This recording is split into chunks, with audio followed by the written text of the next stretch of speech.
Clipse are getting ready to return with their first album in 16 years. It's called Let God Sort 'Em Out, and it's coming via Rock Nation on July 11th. And in a GQ interview with journalist Fraser Tharp, the group confirmed that their long-rumored Kendrick Lamar collaboration Chains and Whips will be featured on the album. But according to Pusha T, Def Jam, where the group was previously signed, tried to get the group to either take the song off the record or censor some of Kendrick Lamar's lyrics. Crazy, right? I mean, like, why would Def Jam do that? Well, Def Jam is a subsidiary of UMG.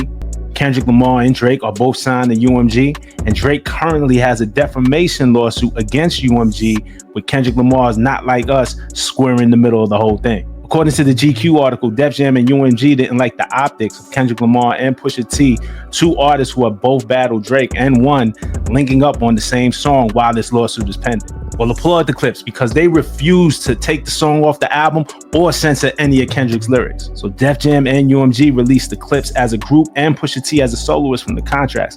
And now they linked up with Rock Nation, where they'll put the album out as intended. To me, this is the danger of Drake's UMG lawsuit. I always said that it had the potential to undermine how hip-hop artists battle each other and how these diss records are released. And now we have a situation, according to the Clipse, where UMG asked an artist to actually change their art in fear of this litigation. And it's wild because I heard the Kendrick verse personally. It's fire, and there's not much in the way of any defamation of anybody within the lyrics. And shame on UMG for not standing up for their artists. And as far as this lawsuit goes, I just don't like the precedent that it could potentially set or the effects that it's already having, man. I just think it's whack.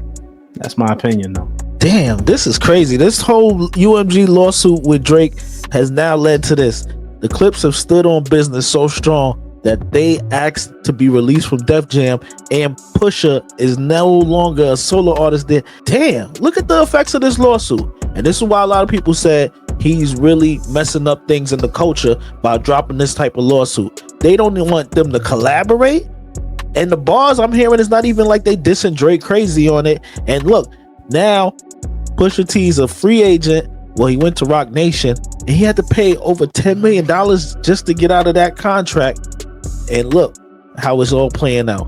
This is a scar on the culture that Drake has really left.